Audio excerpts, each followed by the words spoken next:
Corporation Board of Trustees is called to order. Let the record show that all board members are present except Mrs. Stewart, who is excused. We also have Dr. Eastridge, Superintendent, Carolyn Wallace, Director of Business Operation, and Mr. Freed, the Associate Superintendent, present. Please stand and join in the pledge to the flag. I pledge allegiance to the flag of the United States of America and to the republic for which it stands, one nation, under God, indivisible, with liberty and justice for all. We do have an amended agenda, so Dr. Eve, would you walk us through that? Yeah, we have under personnel, number 1, Corporation Tamara Beamer, instructional coach. Over on the next page, we've got resignation Sally Banning, Jenna Gross, and that's at Corden Central. And then at Corden Elementary, we've got a recommendation for Roger Fleener, Reagan Jones, Sierra Orman. Then jumping down to our cooperative, you see Ashley Barker, library instructional assistant, and then Caroline Borges, instructional assistant. And then we've got instructional coaches. I assume, Carolyn, with the instructional coaches, that's just, we are going to have them, and that's why it's listed there? It is, but we've revised, based upon the amount of funding we have, we've revised their number of hours and the number of positions for this coming school year. Okay, so that's what I have for the amended agenda. Is there a motion to approve the amended agenda? So moved. Karen? Second? Barb? All in favor, please vote. 6-0. Anyone addressing the board? Nope. So I do have someone though, before we start, I did ask someone to address the board. And this is really when you look at our Exceptional Learners Cooperative, you'll see the movement that we've got there in those items 1, 2. I'd asked Stacy Bewley to come in and talk with us. She worked last year with us in an associate role with the idea that she was going to take over. And that year has circled around, and here we are. She was approved by the cooperative board at our last meeting to take over the role. And I'd ask her to come in and talk with you just a couple minutes, just sort of introduce herself and talk to a little bit about who's going to be heading the special ed cooperative for Harrison County. So Stacy, I'm going to turn the floor over to you. I'll be brief. It's so nice to meet you all, and thank you for having me. Dr. Eastridge said I'm Stacy Bewley. I was a second career special educator, so came into education a little bit late after my own child was diagnosed with autism. So that kind of changes things for you and definitely changed the trajectory of my life. So I taught high school over in Kentucky. I served as a continuous improvement coach for the Kentucky Department of Education and an instructional coach in special education. Retired over in Kentucky and was just thrilled to join this team last year. Along the way, I've earned a Director of Special Education certificate, a master's degree in special education, and a PhD in special ed curriculum and instruction. My goal for our cooperative is just to provide consistent, compliant support to all the schools in Harrison County. So that is, and to be transparent. New to this role, I'm certain that I'm gonna have some slip-ups along the way, so I'm trying to give myself a little grace, but not too much, because I hold myself to a pretty high standard. So that's, is there anything else, Dr. E, that I'm leaving out? Do you have questions for me? I just wanted, whenever the board maybe would hear your name in conversation or whatever, just to be able to put a face and a person with that name. Absolutely, and feel free to reach out if you hear of needs or you hear rumbling and grumbling out in the community. If we can get in front of that, that's always the goal as well. So just feel free to reach out anytime. And we'll ask Stacy to do a more, obviously, in-depth presentation to the board as we get into the school year. Maybe after the first year or whatever, have Stacy come in and just give some numbers and just a little bit more depth into the discussion about what's going on in cooperatives and again, some numbers, some programming, some things like that. Thank you. Welcome to the team. Okay, under our consent agenda, we have a long area over there. Let's do everything under consent agenda, under personnel first, and then we'll do operational matters, and then the others. Is there a motion to approve the personnel items? Barb? Second? Karen? All in favor, please vote. 6-0. Okay, under operational, anything need pulled, Carolyn? Okay. Is there a motion to approve the operational matters? Steve? Second? Larry? All in favor, please vote. 6-0. No field trips, fundraisers. Is there a motion to approve? So moved. Karen? Second? Larry? All in favor, please vote. 6-0. I know what a youth call-a-thon is. What's that? South Central volleyball team is having, Gordon Central volleyball team is having a youth call-a-thon. Does anybody know what that is? We can find out and get that I for you. think they I call, mean, I'm just interested in Yeah. what it is. they get on the phone and call everybody they know to try to get a donation, as far as I know. Okay. Because my grandson, they did it for the golf team. Okay.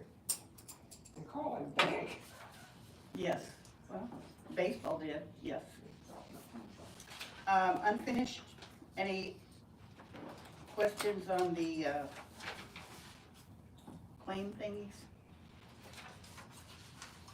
If not, is there a motion to approve the unfinished business items? Steve? Second? Karen? All in favor, please vote. 6-0. Hopefully with it. Okay, and we are ready for new business, which is our daily All right. agenda here. This is always a good day for us to really learn a lot of information. I do know by the end of the day, we're all gonna be a little tired, but it's gonna be okay. Very insightful in what we'll pick up here, so, and I wanna just make sure I remind each of our principals, YouTube Live will be archived, so it's going out, so I'd like to turn it over to our principal at Corden Elementary, Scott Farrell, and he's got Tabitha with him, so please. Good morning. Thank you all for having us, and I want to thank Mrs. Seacat for being here because this is not technically one of her days. So she's got kids at home that are probably destroying her house right now. So I do appreciate her being here and supporting us today. So we do have a brief presentation that has basically to do with what data we can share with you.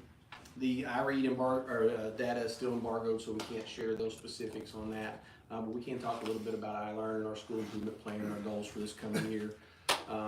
One of the things that I'm really proud about our team at Corden Elementary is that last year we developed a guiding coalition, a group of teachers that are coming in to make our school better. And so they really had a voice in the building as far as the school improvement plan goes, and just general ideologies in the building to make things a better place for all of our kids. And they were challenged at the beginning of the year to come up with a mission, and you know, we have mission statements that we can put any words we want on the wall, but it's meaningful for us because the teachers developed this mission. And the mission is that they're working in collaborative teams, utilizing data to educate children, ensuring that all students continually grow. And that continual growth is huge for us. It doesn't mean that we're gonna get 100% pass rate. We'd love to have it. But as long as they are moving towards that direction of growth and growing, that's what we're really striving towards. So I'm very pleased with the work that our guiding coalition and our teachers did last year. We hope to continue that into year 2. One of our goals on our school improvement plan was that 50% of our 3rd grade students would score proficient on reading and iLearn. We did meet our goal. We were at 54%. And I did put this data in early in the summer, so I don't know that it's changed significantly. So we did meet our goal in that. We're very proud about that. That doesn't mean we're satisfied, but we met that goal, so that means our goal is gonna jump up this year, and we're gonna keep raising that bar until we get everybody where we want to be. New goal is gonna be readjusted to 55% for next year, actually 60%. Our math goal, we're pretty pleased with our math goal. We were 16% better than the state average in 3rd grade. That's phenomenal. That is great work, and it doesn't just happen in 3rd grade. It's a foundation that's built in kindergarten, goes all the way up. 3rd grade teachers had the onus of giving the test, so they have the weight of the world on their shoulders on that. So they did a really good job of that. We had a 68% pass rate on that. Didn't meet our goal. We had a goal of 70%, but we were very close, and we're going to up that goal next year because of the work that's going on and what we've done and what our teachers have done to make those goals happen. You can jump in anytime you want to jump in. Okay. Sir, presentation you're supposed to be watching? Well, I could have pulled it up. It's just numbers. Okay. Now, if the board would like, I can we send it to you. obviously could get that sent to you Yes. electronically. They're not embargoed anymore. The only thing that's embargoed is iRead. Yeah, That's the only thing we can. iLearn is not. they released iLearn last week Yeah. or so, yeah. Are we proud of iRead? Well, there's always room to grow, and I'll talk about that a little bit. I've got an unofficial goal that I want to talk about on that doesn't step on the toes of the embargo. She tried, and didn't. Yeah, I think they tried to do that and couldn't get that done. Do we want to have the presenter stand towards that if it's gonna be live streamed? Then he's got his back to you, but we could. It's okay. If you would like to come up here, I can. next to me, I that's can. great. Yeah. Yeah. Okay. I don't know if they'll be able to hear though, I don't know where the microphone We'll is. be up right in here. We got a line of sight right there, right? All right. Okay. This is all learning. That's right. We're all learning together. Sure. You're not even in the picture, Larry. You and Steve. That's fine. That's okay, right, Larry? So another one of our goals was the proficiency score for math on iLearn. We were going to increase to 5% for our special education subgroup. We did meet that goal. We're very pleased. Obviously, like I said, we continually want to grow. We want to keep pushing. All means all. That's the mantra that we embraced as a district. Our special ed subgroup is included in those as well. We target them a little bit more, and we're keying in on them, but they're definitely a part of the all. So our action steps for this year, we're going to continue OG as much as possible. We do have a new literacy series. We hope we can continue it. Even if we can't continue it as a part of our instruction, we will use it as a part of Tier 2 instruction and Tier 3. Currently, we have 25 CDS teachers that are trained. The Shifting the Balance training, we had 30 teachers that participated last year. We still have had more teachers continue working on the literacy endorsements. We are going to continue our literacy groups with our title staff. We were able to do that this year. We really had a shift in the middle of the year last year as the year started in our special ed. And I wish Mrs. Bewley was here with us too. On how we've refocused our special ed and what we're doing in the classrooms. We're doing small group instruction in the classroom where our special ed teacher pushes in a lot more. They are not just responsible for catching a student up. They're working on their IEP goals. And they're also assisting our teachers in the classroom as well as much as possible. But that's a lot to ask of our special education teachers. Not only are they trying to make up gaps and deficiencies, but they're trying to stay current with what the students are learning in their current grade level. We were able to add another special ed teacher this year. Thank you all very much for that. Thank you, Dr. Eastridge, for helping with that as well. It's definitely needed. Our special education teachers were really overwhelmed. So that's going to help us with capacity and get some more intensive instruction in our 2nd and 3rd grade special ed because we were able to take away some of the caseload from them. So that's the refocus of special education. We hope to use the iLearn checkpoint data this year as another data point. That's our goal. We won't know until we get into it. So we hope to use that to, my goal and our goal is really to help use that to strengthen our iRead scores in the spring. That's a focus for us. And to just briefly talk about that, the state law took effect last year where if a student did not pass iRead in 3rd grade and they were not qualified for an exemption, they were going to be retained in 3rd grade. We're not real happy with the law, and unfortunately, we had a couple of folks that we had to retain this year. And my unofficial goal, I won't put it on the school improvement plan, but is to not have to retain a child because of iRead. So we're gonna do everything we can to make sure those kids are proficient. And without too much details or anything, but the 2 folks that didn't pass, they missed about 1 point. That's just a kick in the stomach. It is just, but the continual growth was there the entire time. Those kiddos grew, they attended our ramp up, which we really appreciate the ramp up. We had great success on the ramp up in the spring. They attended summer school and then missed it by 1 point. I would rather they missed it by 100, because to miss it by 1 was devastating for all of us. So we're gonna own that personally, and try to make sure that doesn't happen again. I can take any questions. Construction is going. It's going. We're getting there. We're in the home stretch. It's not moving as fast as I would like some days, but I'm not the general contractor, so that's okay. It will get there. But even with all the construction, we've had a really good year last year. We had a great year. I'm happy to be there. We had a good year.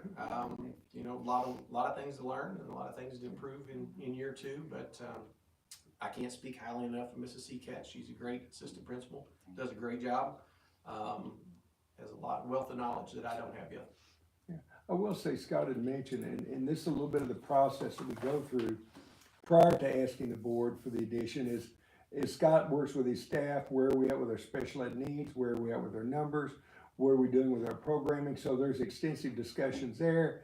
They come to me, we have discussions, go to our special ed cooperative, we have discussions, so we probably talked, before we made the recommendation to the board, we probably talked 10, 15 hours. I was working it early, I know that, yeah. I leaned on him a lot, and he probably got tired of the request, but I am happy and look forward to what it holds for this year. We've got a really great candidate that we brought in for special ed teacher. She's gonna be a great addition to the team, who's gonna help our current special ed teachers, and just be a great addition to CES. So we're pleased. Questions? At Corydon Elementary. I just wanna thank you all for everything you do.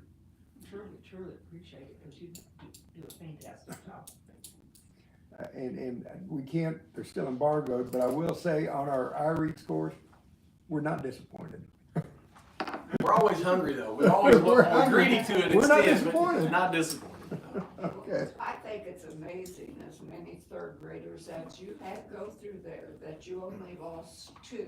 I mean, it's devastating. It still stinks for the 2, yeah, I get it, yeah. It's devastating for those 2, and by 1 point just makes you sick to your stomach.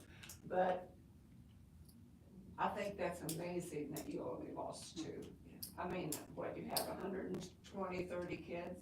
Closer to 170. Yeah, 170, yeah, I forgot that's the big class. Our teachers did a really great job, you know, we see small group work happening all the time, RTI groups for reading, you know, it's not for lack of trying, you know, there's a lot of good solid work that's happening. I'm very proud of our staff. I think the school statewide, you're gonna be right up there in the top. I think it's amazing, I really do. Thank you. Kudos to your 3rd grade teachers. And it doesn't just start at 3rd grade, And well, it comes all the way from yes. kindergarten all the way up, so, yeah, Kudos to yeah, them. thank you. All right. All right, thank you all so Fantastic, much for thank your you. time, appreciate being back. I'm assuming it's time for Corydon Intermediate School? All right, Ms. Carter, you can have the upfront area there, please. Thank you. Yeah. I don't have my laptop back from technology yet, so I've been doing everything on my phone, so he's gonna let me borrow his. And would the board like us to send the presentations? email Or them do you to want it pulled up on the board, on the screen? Whatever would be the pleasure of the board. Is it, And I have no problem with you sitting, this is not formal today, so pull the chair up. You want to plug in with it? sure. I need to see data in order to process it, so if we wanna pull it up so that it's, let me make sure. We want you to be comfortable. Yes. But if you want to sit, that's fine. No, I'm okay, standing. There you go.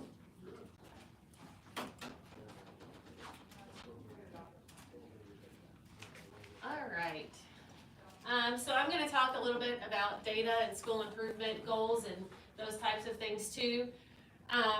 Construction is on the top of my mind as well because we're back today and we're looking at it and just hoping that we're going to be ready in 2 weeks for our students to come back. The floors look amazing in the classrooms and in our downstairs hallway, so that change to get the new flooring in the classrooms really looks nice. They are there right now pouring the upstairs hallway, so that will be done, and so we can get teachers back in on Thursday. They are dying to get in and work in their classrooms.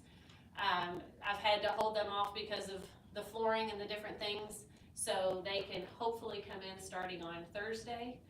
And get some time in there before our open house. We're excited about the office, moving things in there. So it's coming along. We're just hoping that things are ready in 2 weeks to welcome our kids back. No, that's not gonna work.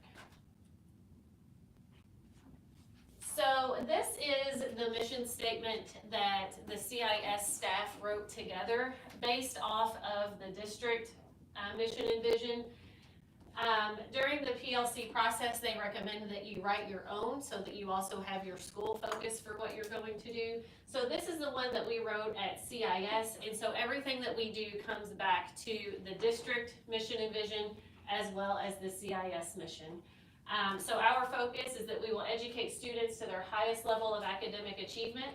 We know that not every student is going to pass iLearn. We know that passing iLearn is important, but it also is not the only thing that students need to be able to do. We have students that will struggle, but we want every student working to their highest level of academic achievement. We want to challenge them to expand their potential, and we want to prepare them to become productive and responsible citizens of our community. So everything that we do, we bring back to all of these missions and visions.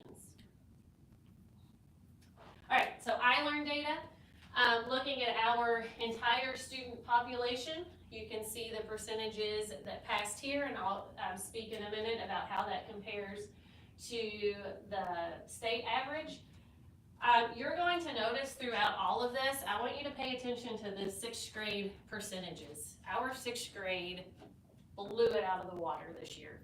And so I'm gonna talk about a few reasons why that might be.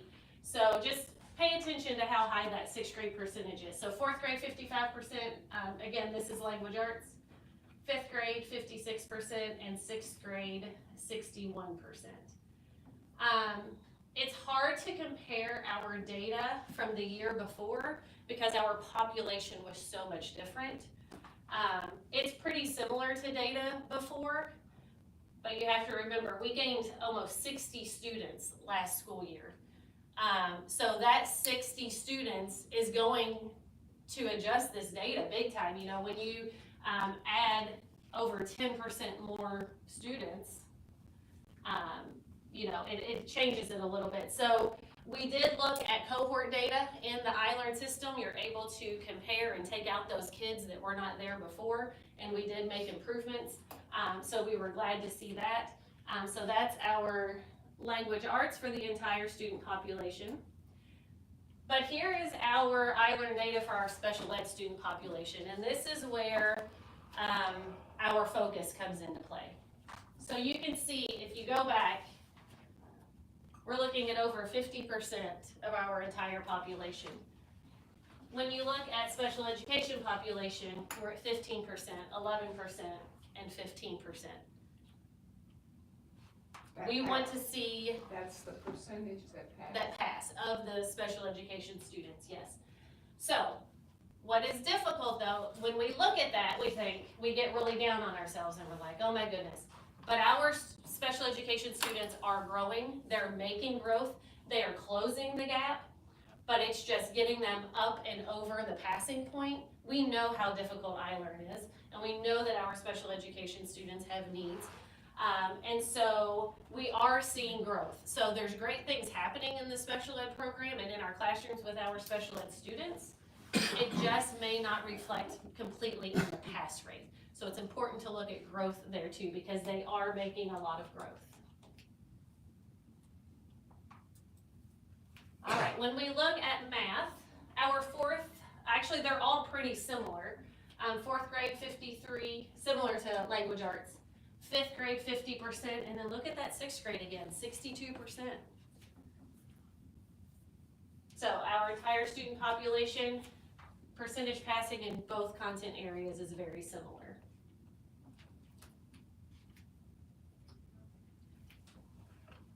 When we look at our math, special education students passing, our fifth grade dropped a lot. Only 5% of our special education students in fifth grade passed.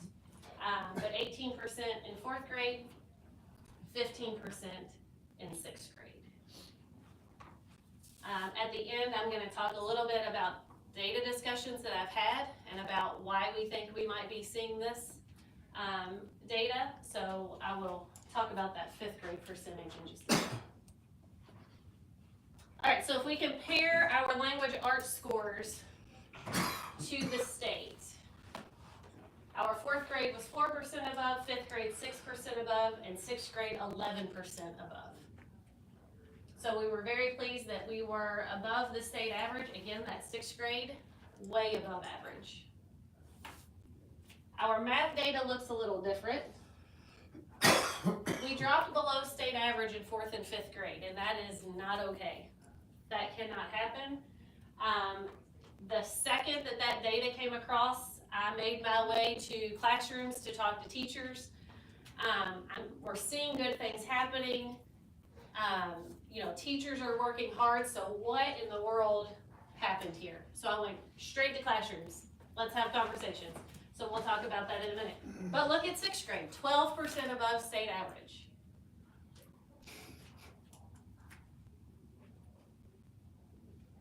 So here were some things that came from our data discussions. These discussions could not wait until this year to be had, so we went ahead and started having them as soon as this data came out.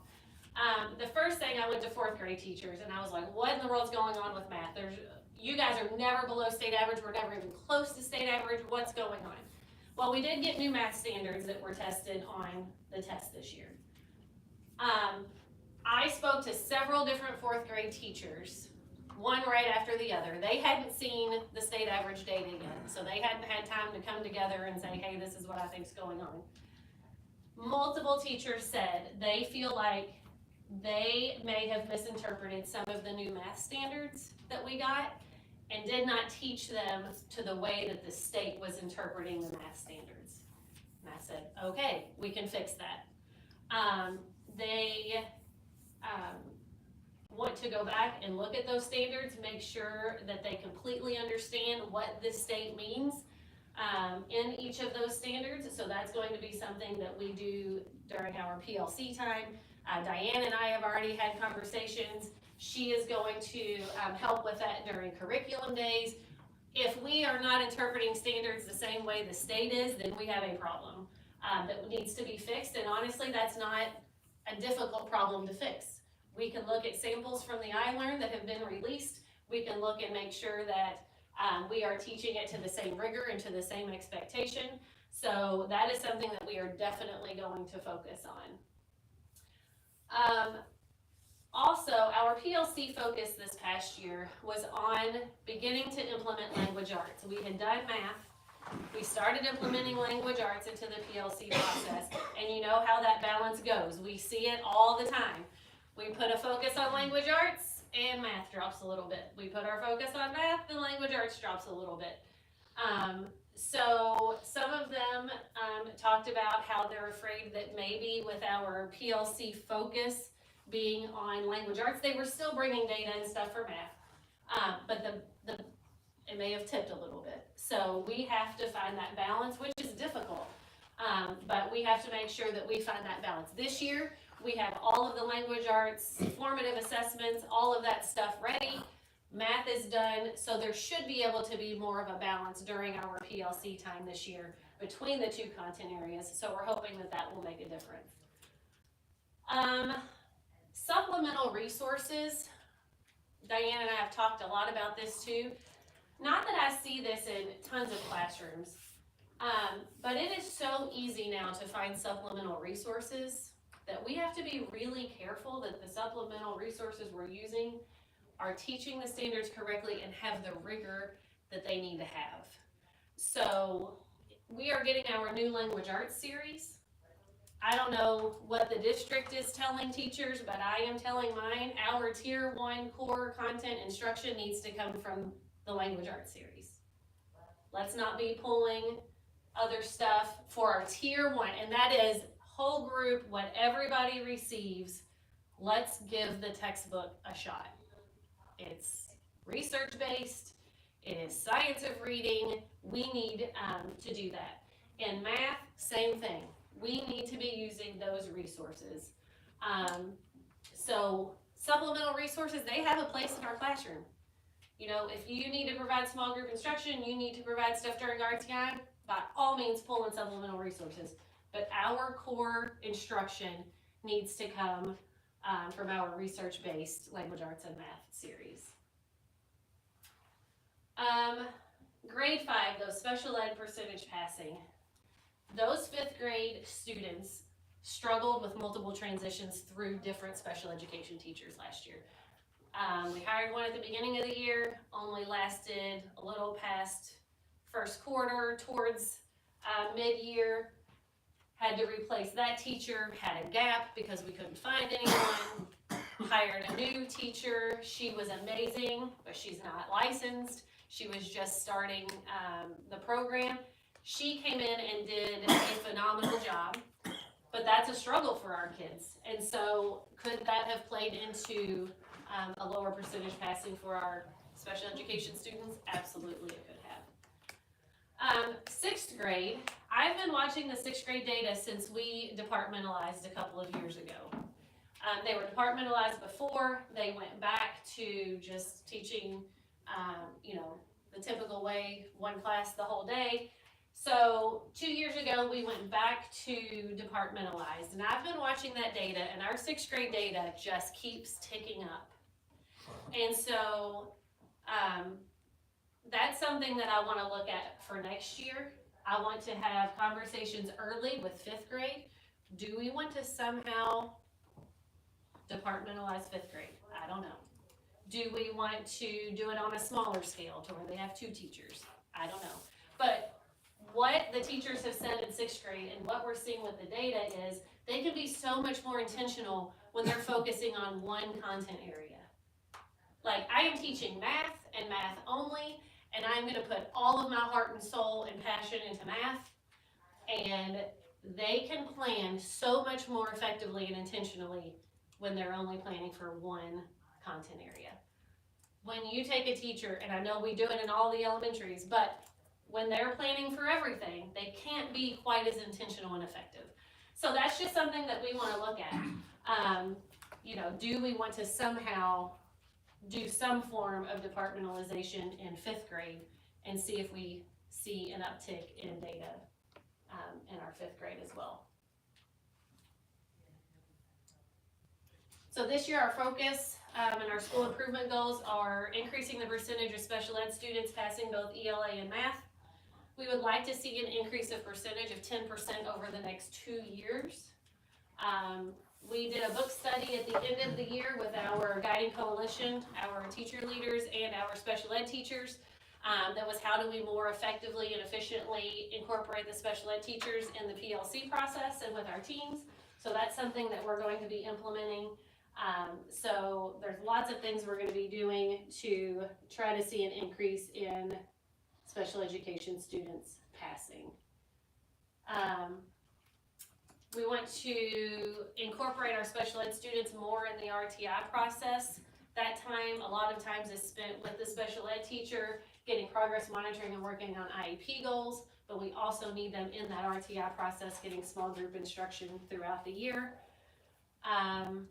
And then we did implement last year special ed and general ed collaboration meetings. We're gonna adjust that a little bit this year to try to make those a little more effective.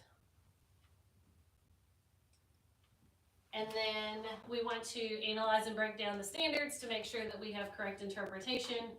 And again, use the resources that we are given for our language arts and math tier 1 instruction. Questions? Sounds like a plan. We're working on it. I agree with your departmentalization. You can focus more in depth. You also are ensuring that all students get a uniform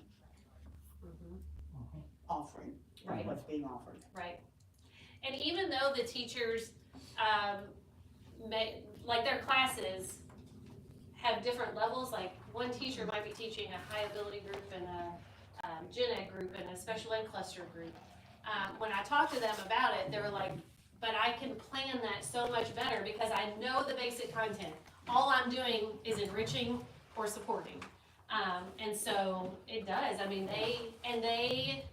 I talk to them every year at the end of the year, like, how do you feel about the departmentalization? We made the change and every one of them just absolutely love it.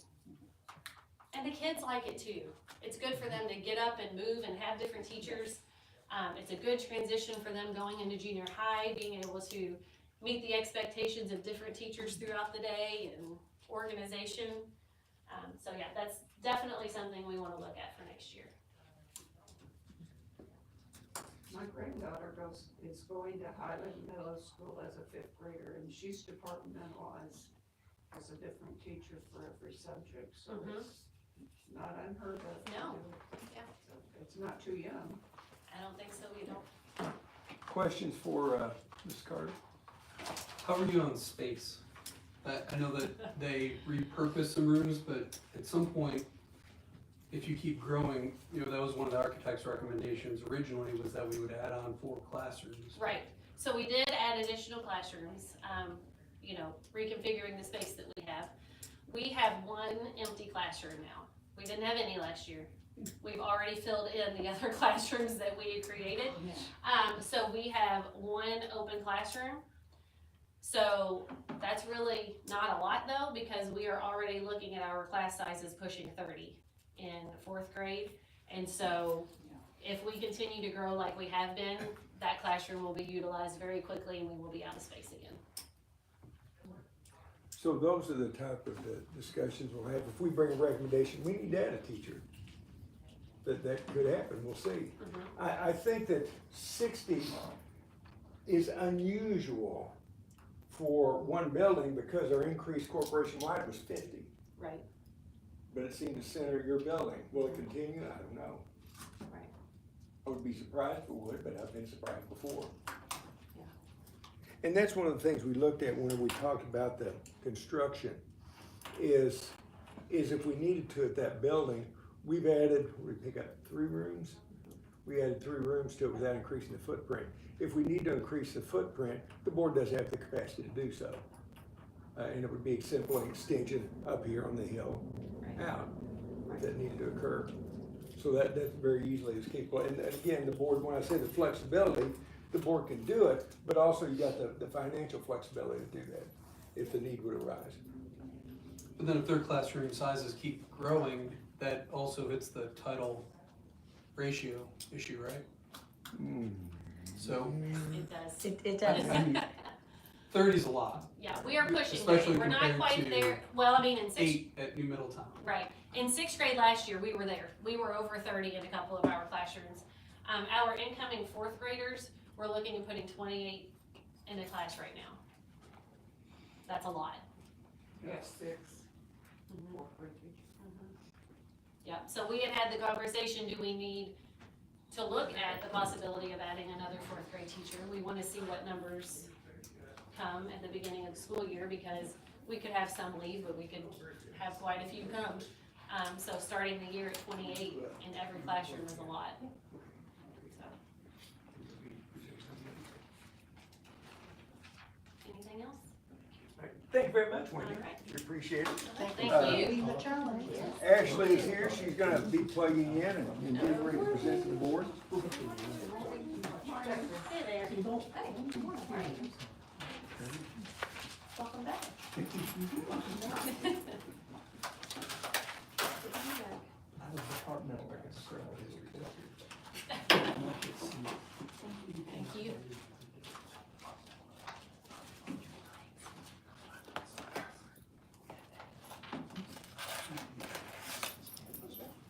Feel free to sit down if you want to. Okay, very much. All right, hey, good morning, everybody. Welcome, Mr. Free. Thank you. Good to see you again. It's always good to see you. It's been a long time. Yeah. We won't talk about how long. We won't for both our sakes, I think, so. Hi, good morning, everybody. I'm Ashley Faith, Principal, Heath Washington Elementary.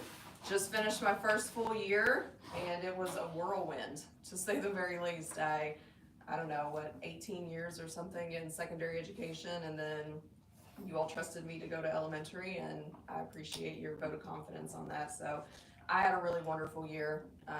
This is probably one of my favorite years in education in a really, really long time. So it was just really special. So anyway, all right, so let's talk about Heath Washington a little bit, just sort of a year in review. Just a little bit. I wish that would go away right there. There it goes. So we ended the year with 166 students, which we were up. I think we started the year with about 150. So Heath Washington, we do have a pretty transient population, and I think just in general across South Harrison, that's probably something we're all dealing with. But we see a lot of kids come and go, but we were really happy with that number. We had a 94% attendance rate, and we were thrilled about that because right before Christmas we were really thinking about are we going to be able to continue to have school for the rest of this week? Because we were above 20% absence for, I don't know, two days or so. Diane and I talked a lot during that time period. So we just had a nasty bout of flu and pneumonia come through. So we were really pleased with our attendance rate. We had 10 field trips for the year. We did everything from going to farms to Derby Dinner Playhouse to the Science Center to Indianapolis. So our kiddos had a really great year. And we had 5 community events for the year. So our Christmas programs, our fall festival, those sorts of things. So we're really proud of the stuff that we did last year. We had a really great year, and there's just some of a very small sampling of pictures, right? There are so many more pictures at elementary than there ever are at secondary. So we had a really great year, and I think that shows just a little bit of it.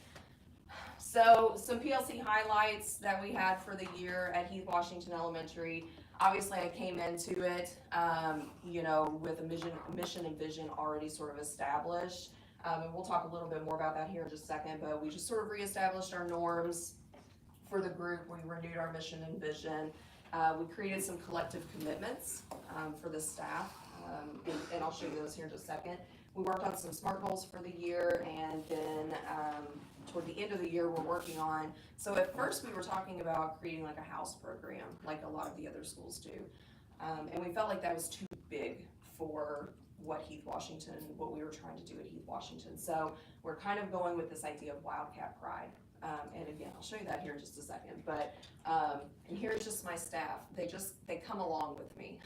They come along with me when I come up with crazy ideas. And so that was our Christmas card to Heath Washington Community Schools. So the mission and like I said, the mission and vision were already created when I came to Heath Washington Elementary. And actually, I think whenever they created the mission, Mr. Farrell was actually sick that day. He had been in pre-K and had the flu. So they actually created their mission on their own. So without any leader present, the staff created their mission. So we are committed to providing every student with an educational experience that is rigorous, relevant, and rooted in relationships. So when I came in, I thought, okay, I mean, that sounds great, but what does it all mean? What does it mean to be rigorous, relevant, and rooted in relationships? So we spent a few of our PLC meetings on Wednesdays sort of looking at what does that mean. We looked at, when we say that we're rooted in relationships, well, what does that look like? And then we looked at, well, what evidence do we have of that? So we spent some time and then we thought, okay, like we feel like we can still continue forward with that mission statement. That it still represents who we are at Heath Washington Elementary School and what it is that we're trying to do.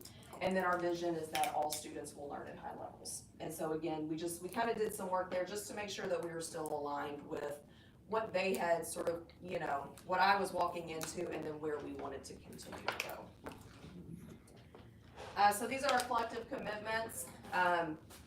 This is one of those things that we're working on showcasing throughout the building. So we had already done all this work, but then we sat down and we really thought about what are the things that we are committing to as a staff to say, this is what we think is important. So, collaboratively unpacking standards, in order to, plan instruction based off of specific skills and concepts. Utilizing a variety of instructional strategies in order to make sure that we're meeting the needs of all of our students. Monitoring the achievement of our students and using the results. I feel like we've been really data rich and implementation poor. And so sort of as I took the year to kind of sit back and think about, where are we and where do we want to go? That's one of the really big conversations that we are starting to have at Heath Washington is, okay, we have all this data, but what are we going to do with it, So that was one of the things that we thought was really important. Holding ourselves accountable for student learning, developing each student's potential, modeling what we expect from our students. So if we expect our students to be kind, then we need to show kindness not only toward them, but toward each other. And then providing families with resources, strategies, and information to help them be engaged in their child's education. So I think that we can all agree that at Heath Washington Elementary, engaging families is just really important. And that's where in our mission, that whole rooted in relationships, that's just where it comes from. And so I think giving our parents and our caregivers, our guardians, in whatever case it may be, just providing them with a lot of resources in order to do that. Really talking about the importance of education and how it is that we are going to get there. This is the Wildcat Pride that we are looking to implement this year. So when our students come back here in just a couple of weeks, the first few weeks, they'll be learning about each of these throughout those first few weeks. So, we sort of took the Wildcats and then we're looking at, so we're talking about work ethic and integrity, leadership, determination, caring, academics, teamwork, and self-control. Sort of thought about what are the things that really make a kid a Wildcat. And when they leave us after 6th grade, what are the things that we want them to have? And these are sort of those soft skills, I guess, if you will, to getting them there. Doing what's right even when no one's watching, right?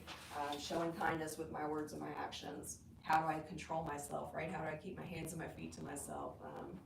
How do I make smart choices? How do I stay calm? All those sorts of things that we want them to do that. So these will be things that you'll be seeing throughout Heath Washington Elementary this year. So testing data, iRead scores are embargoed, as I'm sure you have heard this morning already. So I can't talk about the specifics of them. I will say that we were really pleased with our iRead scores this year, and we did meet our, iRead school improvement goals for the year. So when we can talk about that, we will be so thrilled to share that information with you, both in 2nd grade and in 3rd grade. We worked really hard. That was actually one of the SMART goals that my 2nd, 3rd, and special education teacher worked on last year. And by the time it was all said and done, we were very pleased with that. So they worked really, really hard. They worked tirelessly, working one-on-one with kids, small groups, and that sort of thing. Can you tell us how many did not pass the 3rd grade iRead? I cannot tell that. Scott did. Oh. Did Scott do something? No. He did not tell you the overall, just the number that were retained. Oh, okay. I can tell you that I have one student who will be retained. Just one. Just one that will be retained. That's great. Yes. Well, I will have one that is a good cause exemption. So I guess in the end there are 2, but I will only have one that is retained. Just the one. Just the one. And we were super, super pleased with that student's progress over the course of all of the tests that student took. We were extremely thrilled for them. So our iLearn, ELA, and math data, we were at a 40% for grades 3 through 6. Proficiency rate in iLearn, ELA, and then for math we were at 42%. So we'll talk about those a little more in depth. So here's sort of our data for our iLearn ELA for 3rd, 4th, 5th, and 6th grade. This is 3rd, 4th, 5, and 6. I think that just in looking at it, you can probably notice some things. You know, I think we have some work to do in a couple of places. I think some of that is just some tier 1 instruction. It's really hard when you're at a singleton school, you know, when you're the only teacher in your grade level, you don't have a team of people to sort of lean on and rely on and to sort of help talk through things on a day-to-day basis. So that's one of our main focuses this year, is that we're really gonna be working on tier 1 instruction. We're gonna be looking at our standards. We're gonna be thinking about, all right, how does this, we can't really talk about it like all of our 1st grade teachers are gonna do this, but we're looking at it more of as a vertical articulation. What skills do they need in kindergarten? What does that same skill look like in 1st grade, 2nd grade, 3rd grade, so on and so forth. So we're working together in teams this year to really, to kind of focus on that. Our 5th grade scores we were extremely thrilled about. My 5th grade teacher was extremely thrilled about her scores this year. So we were really excited to see those. Our math scores, I thought was kind of interesting. You know, in some places they were, it was interesting to me, and I think that Wendy kind of alluded to it too, is that when you sort of focus on one area, another one kind of tends to drop, and then when you focus on the other one kind of tends to drop. Which in 5th grade, I think that just, we had a lot of consistency there, so I think that was great. And even in 6th grade, we had a lot of consistency amongst both ELA and math for 6th grade. So I was really, really pleased with that. And then you could see the difference in the 3rd grade. Let me go back real quick. The 3rd grade and 4th grade versus, in math. And I'm gonna talk a little bit about sort of what our next steps are this year and kind of why I think a little bit of that happened. So for subgroups, I'm gonna talk a little bit about special education, but I'm gonna talk about it in a kind of a broad term because we are a smaller school, and the numbers are just pretty low. And so, for the sake of that, I'm gonna kind of keep things general. Our free and reduced population is probably one of our largest subgroups that we have.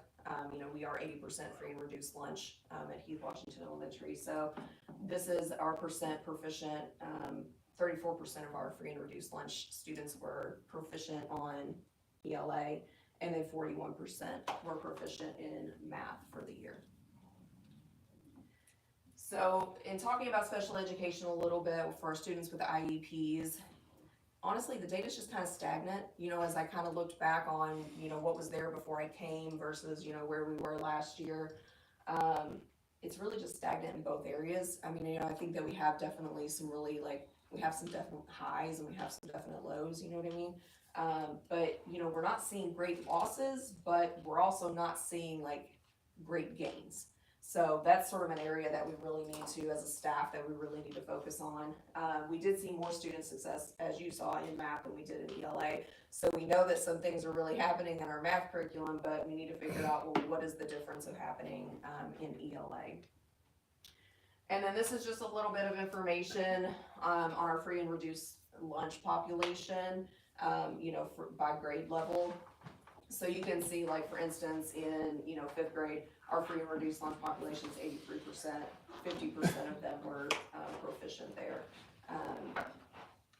And I think that we need to consider, why is that the case? That's part of our work this year is really, I talked about that whole word data. This is a lot of data, right? It's a lot of information, but what are we actually going to do with it? What are we going to take and what's going to become actionable in the classroom every single day? So our school improvement planning, this was sort of what it was last year. We were looking at the percent of all students, grades 3 through 6, who were proficient in iLearn ELA. In 2024, the goal was 45%, and we were at a 34% actual, so we did not meet that goal in 2024. And then this year, it was at a 55% goal. We actually were at a 40% actual, so again, we didn't meet that goal. So for me, when I look at sort of the continuum of where we're gonna go, it just doesn't really make sense to say, oh, well, next year we're gonna be at a 65%, So I know that these numbers down here, they feel really low, but I think that my staff, they need to be able to see that we can have some wins. Because if every single goal we have is this huge goal that we know when we set it, that we're probably not gonna reach, I just feel like we're gonna go into it already feeling defeated. And I don't wanna start the year that way. So we're trying to create some more realistic goals of where we think that we can go. Because if I kinda kept the goal where we were going to have it, I was gonna need almost 20 additional students to be proficient. And when you're talking about a school with only 166 kids, 20 is a lot. For us, one student is a lot. And we saw that, you know, whenever we ever get to talk about iRead, then we would be able to see that one kid just makes a difference for us. And so when you're talking about 1 versus 20, that's a huge deal. And so we're looking at a 50% proficiency rate in iLearn ELA, 55% in iLearn Math, and then a 15% goal for our ELA for our special education students. So that's kind of where we're going. I mean, I think that's a great gain. You know, we went from a 6% proficiency in 2024 to an 11% proficiency in 2025. So I don't feel like 15% is out of the realm of what we can do. So those are our goals for the year. So these are our action steps for the year. So we're actually gonna be starting our day at 7:45 this year. I mean, technically our day starts at 7:15. We're 7:15 to 2:45 school. But we really didn't get started till 8 o'clock. 8 o'clock is still going to remain our tardy time because we don't wanna create such a huge difference for our parents. But we are going to be getting our day started at 7:45, and that's something we're gonna be communicating to our parents, is that we are starting to work at 7:45, because what was happening is that we have all these kids coming in at 8 o'clock. Well, we've already been at school for 45 minutes at this point, you know? So this will give us 75 more minutes of instruction each week, Monday through Friday, and it'll give us 45 more hours for the school year. So I think that that's a great amount of time that we can do a lot of really good work. We are continuing our 90-minute ELA blocks in grades K to 2, and we're actually changing our ELA blocks in 3 to 6. We're gonna be doing 120-minute ELA blocks plus writing. So what we were doing in the schedule was that we would have this like ELA block, and then like later in the day we would have writing. And, you know, as someone who is a former English teacher, and that just didn't make sense to me. Writing and reading, they go hand in hand with each other, regardless of whether you are at the secondary level or whether you were at the elementary. So we're combining those two things this year. We're gonna be doing some writing professional development. The goal is to do that 3 times throughout the year. And that's actually gonna be our plan is that is our very first day back. So I'm hoping my teachers are gonna come with me on that journey, because I know that, you know, I know it's important that teachers get in their classroom, but I also feel like it is important that we really start working on this writing, because that was whenever I first came in and we had the really big Guiding Coalition meeting. I guess that was last summer. That was actually one of the things that my teachers, when they came in, they said writing is something that we need to work on. And that is something that I've noticed as I've just, you know, been throughout the year, is that I don't see a lot of writing in every classroom, because really you should be writing every single day. Kids should be. So that's gonna be one of the areas that we focus on. We are adding the lit group model to grade 3, you know, because we do still have some students who are moving into grade 3 who do need to pass that iRead test this year. And so we're moving that lit group model just as sort of an extra intervention. We're gonna be monitoring resource, and by we, I mean me, I'm gonna be monitoring resource usage this year. I think I heard Wendy kind of allude to it too a little bit, is that I feel like there was just some supplementing going on, and that we were there was more supplementing than there was using the actual, you know, the actual textbook resources. So especially with all of the time and energy and, you know, professional development we're putting into the new reading series, that is just something that is a non-negotiable, is that we are using that reading series every single day. And we are doing that in math too.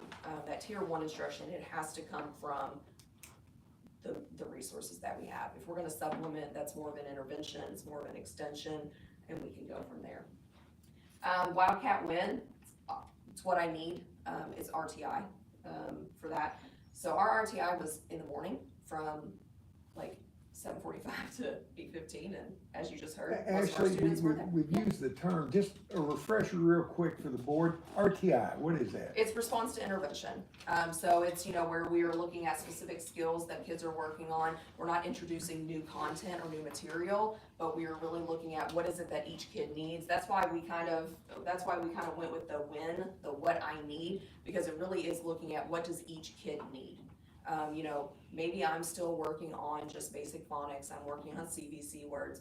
I'm gonna go into a group that works on that, right? Or maybe it is that I am just really struggling in, with basic, 1-digit, 2-digit addition, subtraction, whatever the case may be. I'm gonna go to a group for that. So that's really looking at that. So we were doing that in the morning, and we had so many kids coming in at 8 o'clock or after that they were missing it. And I'm sure you know that academics and attendance go hand in hand. So for those kiddos, we're moving it to the middle of the day this year, to make sure that we have as many students present as we can. And so that's sort of, we're gonna be moving students around. Maybe I'm in kindergarten, but I'm gonna be going to the second grade teacher because this is just a skill that my second grade teacher is really great at, right? Or maybe I'm in sixth grade and I'm going to the third grade teacher because this is a skill I really need and this is something that they excel at. So we're gonna be doing that. We're gonna be doing some better data collection and progress monitoring. We were doing it last year, but we weren't really collecting data. I don't know that we were being as intentional as we can be about where kids are going. And then one of the requests that my teachers had this year is we sort of sat down and reflected on the years during our collaboration time, that we're really analyzing that data and we're using it to come together to plan for what that's gonna look like to instruction and to the RTI model. We're gonna be looking at some attendance incentives. I don't think that Heath Washington has an attendance issue. You know what I mean? Do we have some students that have attendance issues? Yes, we do. But in the grand scheme of things, that's a very small percentage. So we're just gonna be looking at really trying to hit those kiddos that can be a little hit and miss, but we wanna do that on a bigger scale this year, because if they're not here, they're not learning. And then the big, hairy, audacious goal is that we have reading plans for all students K-3. So that's a really big goal, because that's a lot of paperwork, folks. But we're already gonna be doing reading plans, for any student who didn't pass, the iRead in second grade. For those students, then we do have to sort of create that. So we know that that's something we're gonna have to do, but we also think that it's really important. Honestly, my very, very big goal would be that every kid is reading by the time they come out of kindergarten. But we know that we have some work to do there, in order to kind of make that happen. So that's sort of where we're thinking about going with Heath Washington Elementary this year.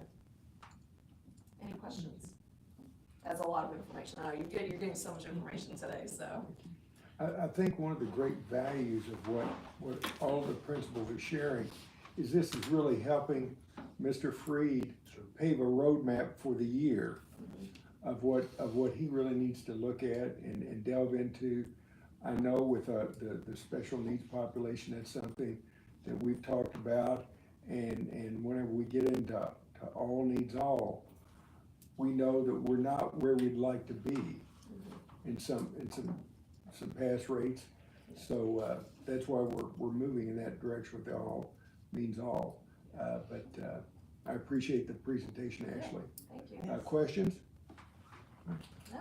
All right, let's move on then. Thank you. Awesome to see you all. Thank you. Working along here and schedule. Good to see you. Good to see you too. With the numbers, students you have reduced lunch, that number one that didn't pass the test, that's outstanding. Yeah. Because, we're kind of home environment, so security. Yeah, and if we weren't in a live streaming situation, I could give you a little more information about that, but. Like you said, you have to have one or two. Absolutely. Bad Good days morning. too. Good morning. Yeah. How is everybody? And I wish I could show you the continuum Good morning. where How are that you? student started versus where they ended up for the year. Every single time they took that test, it was just growth. So we are That's great. very optimistic that they will make it a great year. Hello, Rangers. How are you? Good morning. Good morning. Is that okay? Get plugged in here and we can get started. Do you want, Oh, here, yeah, this yeah, goes yeah. here. Big TV.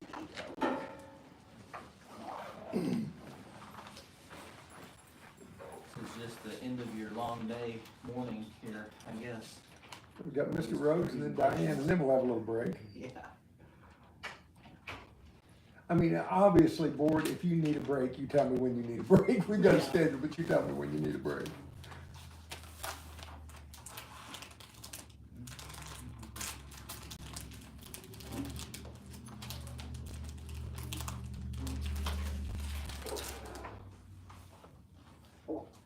We ready?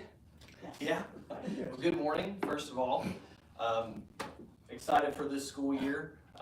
I can't think of a better topic than to talk about than our Rangers, one of my favorite topics. I have 3 Rangers there myself. I'm letting one go to the junior high this year, but what a great school. We do amazing things there, and I'm just gonna highlight some of those for you.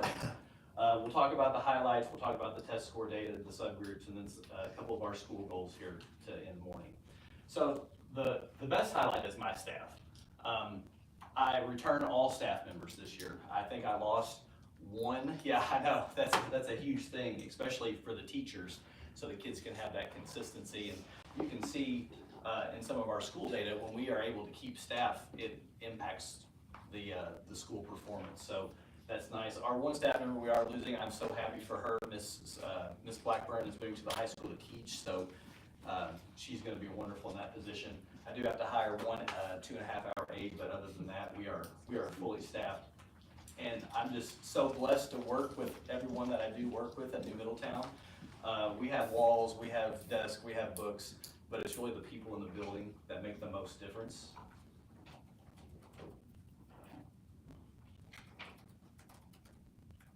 So, hopefully it stays up there. Really excited about our staff returning and the opportunity to work with them again.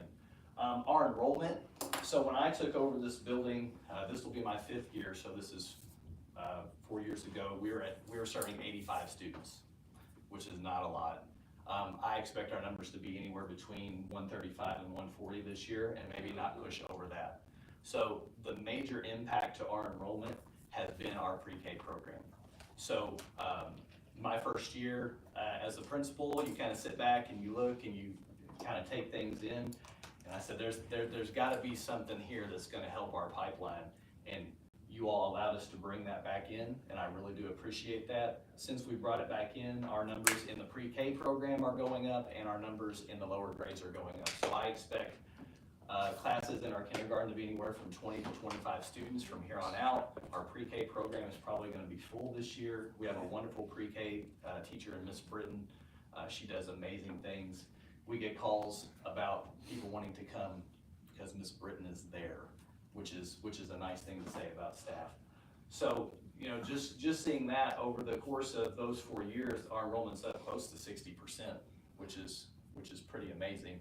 And I do continue to see that grow here over the next couple of years, because we're going to be losing our smaller classes, which are in the upper grades, and we're going to continue to feed from the bottom. So it would not surprise me to see us be around 150, 160 in a couple of years, which is a far cry from where we were. So we're bringing the life back to New Middletown. Our state test scores, we had a little slide in ELA last year, but I'm proud to report that all of our scores are at least maintaining the levels we were at, or we jump back up to where at least we should be according to where the state averages are. Construction was a beast last year, just to get things moving in the right direction, but I'm happy to say that most of our construction is complete. We do have some playground things that still need to be done, and some things outside with fencing, but through all those struggles, we seem to persevere through that, and I would encourage you to come walk the building and see some of the great things that they did at New Middletown. And then athletics, we got to bring back the volleyball programs, and we won our first game last year, which is pretty awesome. And our basketball program has got some new coaching and some new fire under them as well. So it's wonderful to see such a small school still be able to offer all the things that our larger schools can offer. And even if we don't specifically hold it at New Middletown, we can send our kids here to Corydon, and they know that they can participate as well. So small school, but we can still offer big things. So the next thing I've got here is just our historical iLearn scores. So you can kind of see there, 2021, I guess that's our first year after COVID, kind of where things stood at New Middletown. ELA was at 38%, the state was at 41%, math is at 35%. And you can kind of move your way across there into where we currently sit now. The ELA scores are at 41%, which is right on state average. And we talked a little bit about this last year when I came here. I think our bubble burst last year for ELA scores. We had dropped into 28%, but we popped right back up here this year. So that is going to be one of our school goals moving forward, and that's going to be one of the focuses of our PLC program, is to make sure that we continue to push ELA proficiency for all of our students. Our math scores since about 2023 have maintained pretty high percentages of proficiency, especially compared to the state. And then you can kind of see some mixed results there with our science and our social studies, remembering that the science is only tested grades 4 through 6, so you've got some different cohorts that come through there. The same thing with social studies. But as you can see, where we currently stand it's pretty good for our state scores. Now, believe it or not, New Middletown doesn't have a lot of subgroups. And there's actually, our 6th grade this year only had 9 students, so I can't even report how the 6th grade did because there's not enough students there. But they're moved on to the junior high now. But our 3 major ones are socioeconomic, gender, and then our special ed and gen ed. As you can see here, I have this broken down into paid and free and reduced.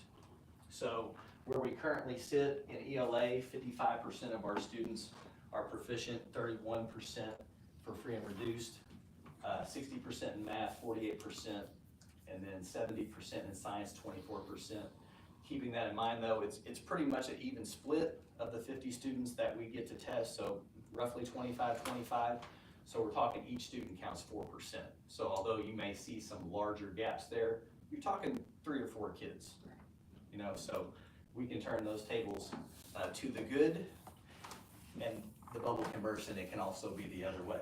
But we're doing great things for our kids. It was nice to see us pick back up there. So gender, male, female, this is one that we talked about the previous year, seeing maybe some underperformance in our female students. But that being said, look at where we are now compared to what we did last year. It's really quite nice to look at. So we focused a lot on that last year, making sure that we're really targeting our female students moving forward. You can see science last year, didn't have 1 female student pass the science test. And now close to 50%. So pretty nice little jump for those kiddos. And then finally, our special education group, believe it or not, some years we don't have enough to actually give a number. And I actually didn't think we were going to have enough this year, but I guess with the transfer maybe counting for us, we did get to see that. We never had enough in science and social studies because you got to have a subgroup of 10 for that. But overall, not too bad, especially from last year there. 30% of, I think it was 10 kids that were tested. It's pretty good numbers. And then finally here, I can't tell you what our scores were for iRead, but since 2021, we've done a fantastic job of getting our kids to pass the iRead test consistently above 90%. I expect more of that in the future. You can tell us how many did not pass, however. Did you have retention? So you're gonna retain anyone? Do what? I don't know if I can. She said. We can talk about how many are being retained. We cannot say how many didn't pass. How many were retained because of iRead? 0. 0. Oh, good. And that is all I will share. What? And that's all I will share. That's all I wanted to know. Yeah, well, I can tell you this, we had a handful of kiddos, and we have done a great job. Miss Yeager used to be our 3rd grade teacher. She's now the dean at the Gordon Intermediate. She did a wonderful job. So she started the year last year. Then we brought in Miss Sturdy, who was a 2nd grade teacher for us and had some idea of the iRead world before she left and came back to us this year. And then she went on maternity leave, so then I had a third teacher in third grade, but it was after iRead scores have already been, tests have already been taken and things like that. But it was a group effort last year to make sure that we could meet the needs of our kids. And I even got to jump into that last year, taking a group periodically, I think it was Tuesdays and Thursdays with some guidance from Ms. Sturdy about what to work on with the kiddos and making sure that we put every ounce of effort into making sure that we weren't gonna have any retentions, and we did accomplish that. So it's a wonderful, wonderful stat to have there. So, How many third graders did you have last year? 14, something like that. Yeah. And I mean, I wish I could share more about that because it's phenomenal, but we're in a good spot this year too, moving forward. So I just see that staying the same as we move forward at New Middletown. I can tell you that I do have a group of teachers in K through 2 that have all done the OG training, and I do think that is a huge part of our success, at least with our foundational skills with our young readers. And now with Ms. Sturdy returning, we are K through 3 OG trained. And I know that our textbooks are moving to the science of reading, and we've kind of been on that train for several years now, and I think it's showing. So it's a wonderful place to be. So the ELA, iLearn proficiency, that's obviously our goal, our focus area. We're at 41%, which is the state average, but we can do better than that. And we're talking, 2-3 more kids past that, we're close to 50%. So that's just kind of where we live in at New Middletown. But student attendance is one that we continue to battle with the state, trying to get kids to come to school. And it's a little bit different at the elementary level because, I mean, we're needing the parents to get the kids to school, and the kids are gonna want to come to school. Like, that's part of this, to make sure that we can make it a fun, exciting place, and we know they wanna get out of bed to come see us, but also making sure that we get the parents to get them there. As you look through the state attendance there, you can kind of see the drop starting about COVID and working its way down, and it's kind of leveled itself out. We have the same drop in the blue line there. We are maintaining a little bit above the current state attendance records, but these numbers reflect students that show a 94% attendance mark for the school. So basically, any students who has attended and missed less than 10 days, which is a pretty high number. That would include all excused or unexcused absences, anything that would count for an attendance there. But we try to have at least a couple of monthly attendance initiatives to try to get the kids more eager, and we try to put that around our testing to make sure that they come to the building. But I think if I can get more kids into the building, that on a more consistent basis, that will also help the test scores. Because I don't care what worksheet you give a kid or what link you send the parent to help. There's nothing like sitting in Miss Alcorn's first grade classroom and getting her lesson with all the other kids. So just kind of where we're at. At this time, I'll take any questions you may have, and if not, I'll end up getting back to my school and dealing with my phone that's blowing up with enrollment. I'm glad to hear that. Keep going. Yeah. It's not a question, but it's a comment. We are seeing from all the elementaries where the intentional instructional support is doing the job. Mhm. I mean, it's a trend that we are proud of right here. I think we are at our all-time high for each student getting the support they need. Yeah. And I love that. Yeah, there's been a major shift in the PLC program that we've had that really focuses more on each individual student, the data that they're providing us, and what supports they need.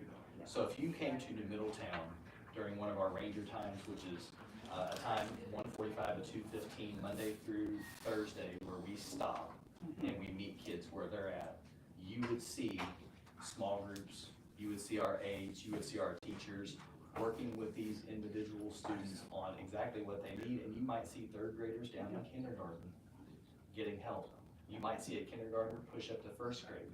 And it's interesting with our little building, how our teachers have to really work together to make that happen, because we don't have a grade cohort that we can, send kids all in the fourth grade to. We have to make sure that our teachers and our students know the skills that they might be deficient in, or maybe need some enrichment in, and then get them to the right place so they can receive it. That's really the maybe the toughest thing that we have to do, is making sure that we can get the kid to the right spot to get the help they need. And we've done a pretty good job with that. Our main focus in the PLC program over my first couple years as we have done that was really math. So if you look at our historical numbers there in math, we started the PLC process roughly here, and our intention was math growth, and we've seen that. And now the focus is going to shift. As you can see, we changed our school goal from math performance or growth to now ELA performance.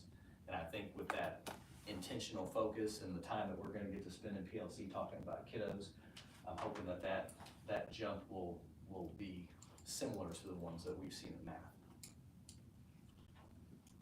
But it takes a dedicated staff to do that, and I work with great people, and I have no doubt they can do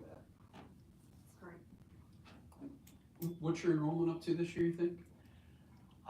Well, Harmony is not all the way there yet. So I anticipate 135 to 140, and that would include pre-K.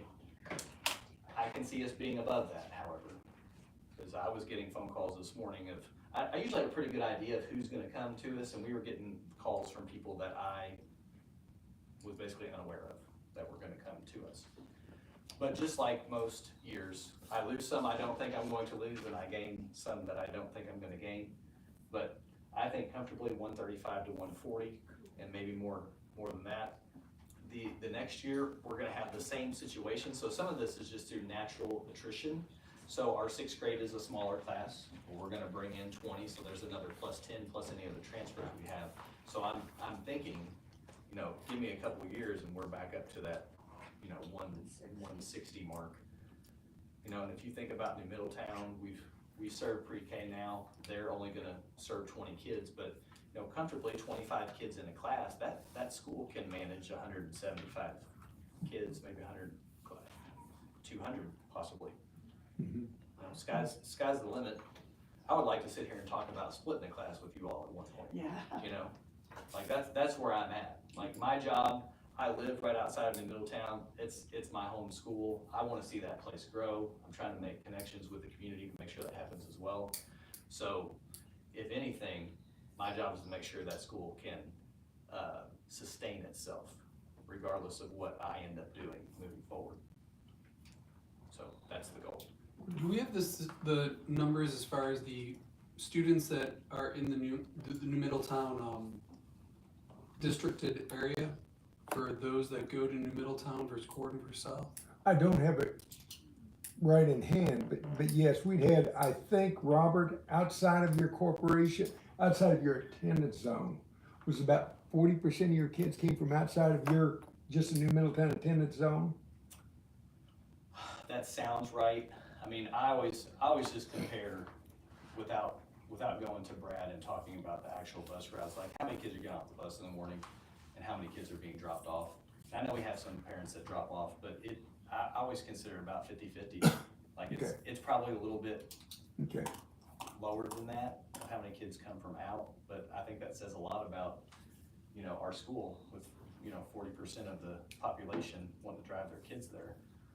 It's pretty amazing. What I see is they're wanting to do the pre-K because, and it's a lot of them, like I did with my granddaughter, they pay for it because they're not the real low income people, so they pay for their child to go to pre-K in the Middletown, and they see what's there. They see the love that's in that building.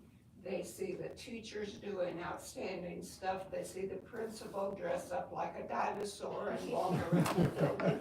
I don't do that every day. And other things. But they see the fun as well as and they see them learning with Miss Brenton in pre-K, and so they say, that works okay for me to drive my kid to pre-K. I believe I'll ride them to first grade and second grade and third grade. And they're staying in that building because they're getting a good education and they're feeling so loved. And it's crazy, silly stuff that Robert does with them that makes them want to come back. They feel like it's a good place to be. Their kids are learning, their kids are happy. So the pre-K has helped keep more kids there. That's what I think. Absolutely. I watch my granddaughter walk into that school every day and be hugged by 3, 4, 5 people before she ever got to the cafeteria where she was supposed to be. They didn't know her.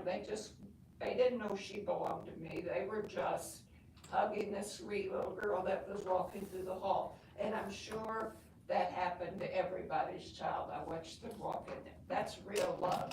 They feel that love. And I think that's. Yeah, and there's no data for how much love you can show a child. No, there isn't. You know, sometimes they get tough love too. I mean, we're not just hugging Sure. people all the time. There's some tough lessons that have to be learned there, but we know what has to happen first, and that is they have to know that when they walk into our building, that they're loved and appreciated. Period. Every child. And we do that. I've seen it. Right, I guess my question to get back to was, are all the students that our district said to go to New Middletown going to New Middletown, and the ones that aren't, is at some point, because the title issue that we have Yes. with the, the ratio of students to teachers, you're under half of what Gordon is. Right. So is it that the district needs to grow to bus more students there, or is it just you need more students not to drive their kid to South or to Gordon? Like that was more along my I question. mean, I don't necessarily know how many kids from our district go out of our way. I know there's kids within our district that drive to South. Right. I know there's kids within our district that drive to Corning, but I can't give you a solid number on what that would be. That would be something we would need to figure out. It's a difficult topic because school choice is school choice now. You can take your kid anywhere, so I'm not even really sure if like any policy within the No, corporation we've got to open redistrict enrollment lines here. or, I don't know how that's gonna fix that problem. What is helping the problem is our pre-K program and building from the ground up. And I think, when I first came, there was a lot of holes that kind of needed to be addressed. But just when I built my house, you have to start with the foundation, and we are doing that. And I think you're gonna see the benefits of that for many years to come as we get rid of these. I say get rid of. I don't want to get rid of any of our Rangers, but as we move these smaller classes up into the junior high, and we're consistently at classes of 20, 25 students, we're gonna be comparable, at least to where Heath is, if not to where the other schools are. So it's a problem that just needs time, and I'm a big proponent of allowing things time to manage themselves. I mean, I can't just bring kids in there, but I think we're doing the right things to make sure that they are coming there and that they stay there. Right, and I think it will resolve over time. It's just the short-term implications of losing hundreds of thousands of dollars in title funding. Right. We need a solution. So. I'm sorry. For me, the way Mr. Briscoe is going about it is making the school a special place to be. Yes. So we're just. And a special place, not just to be, but to learn. Well, I think that's a formula that he's attached. right, and Barb was absolutely right when she talked about the way that people see us, even if they don't bring their kids to pre-K, even that first kindergarten grade when they come, they kind of see there's something special there and they want to stay. But as to your question, as far as smaller classes within New Middletown, my sixth grade is smaller, my incoming fourth grade is smaller. Most of the other classes, I guess you could consider third grades in the upper teens, but all the other classes are pushing 20, if not above that. And I just see that continuing, pipelining in from the pre-K, starting in kindergarten with classes in the 2025. I gotta maybe talk with Miss Caton about how many little people she's gonna have this year. But I do see enrollment hitting about where, at least where Heath is, as we move forward, and maybe not more than that. Okay, is the board okay with having Mr. Rhodes go on? Do we need a break now? Whichever way you wanna do it. All right, Mr. Rhodes, come on then. All right, thank you. I appreciate Mr. it. Briscoe, thank you so much. Thank you. I hear nothing but good things about over there. There's nothing but good things to talk about. Yeah, exactly. Thank you all. Thank you.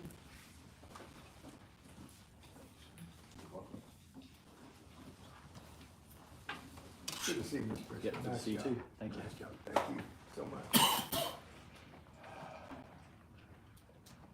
We've got Mr. Rhodes, then we've got Diane, and then a break, or we'll take the break whenever Mr. Rhodes is finished, how the board would like to do it. We're done by 10:15, so no worries. It's 10 to 10:15, so I'll make it quick. Yeah, say what needs to be said. We've given you 15 minutes, take it if you need to. Well, I had a chance to talk to you guys at the end of last semester. You guys I presented at that board meeting, so a lot of this is just kind of catch up from where we were and we've seen the last couple months. So I know there's specific data and stuff we can't get into. So I'm gonna go through it, just kind of give a quick review of where we were. So last year I didn't get a chance to present for you guys. I was actually in a car coming home from the beach whenever you had a chance to watch my video. So one of the things you heard was some of the stuff we're looking for. So I always try to look back and try to keep this in a couple year perspective. So a couple years ago, we look at our data, we look at where our kids are, and we look at what we're wanting to do with our kids. And then we look at where does this put us at with what the state requires of us. So going into this year, we have several goals. Unequivocally, one of our most important goals was the state talked about iRead. And I know we can't dig totally into the iRead numbers, but the thing that scared me to death as a parent and as an administrator and as a community member is the state said if your kid does not pass iRead, they will be retained if there's not certain things. We looked at our kids and we went into our third grade cohort with about 45%. So this was 2 years ago, Deb. So this is old information. We brought in a new third grade teacher and a second year third grade teacher. We said, okay, what do we do to make sure we support where we are with those students? So we looked at our areas and we went into last year. So the first thing was we looked at our iRead data. We had huge success with our third grade students. Without going into specific numbers, I can tell you our stated goal was we will not be retaining kids, and we are not retaining kids, period. We didn't have to. And that is something that goes to the hard work of the teachers, but also goes to the hard work of the way things have been put in place to make sure that was taking place. The other thing we saw, and when we look at our iLearn, one of the things I'll talk a little bit about is we're starting to see a gap form that is greater between our above proficient or our high students and our needs improvement students. And what I'm concerned about is that in putting so much into that and making that our goal, we really need to narrow it back to making sure we're focused on all students. Because what we can say right now is leaving third grade, every single student has the ability to read at the level that they are needed to move to the next level. That doesn't mean they're all good readers. It doesn't mean they are all ready to be super successful as they move forward, and we can't lose sight of that. So we really focus on our second grade students, and to Diane's planning for our summer school program and our extra programs for students, our extended days, things like that, we saw really big success out of those. And again, it's a number. Unfortunately, a lot of times when we say the numbers, we talk to parents about testing. I know those bring up those feelings of like, yeah, but it's a test. Yeah, what? For us, what it says is we are giving these kids the best chance to succeed as they move forward. And again, I think as we looked at this last year, that's one of the things we've seen that need for.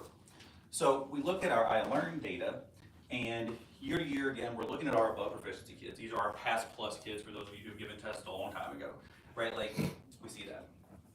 What we're worried about though, and where we need to really focus on is, we're seeing some of our students who are moving from at proficient to approaching. That means they're close, but they're not making a year of growth within a year.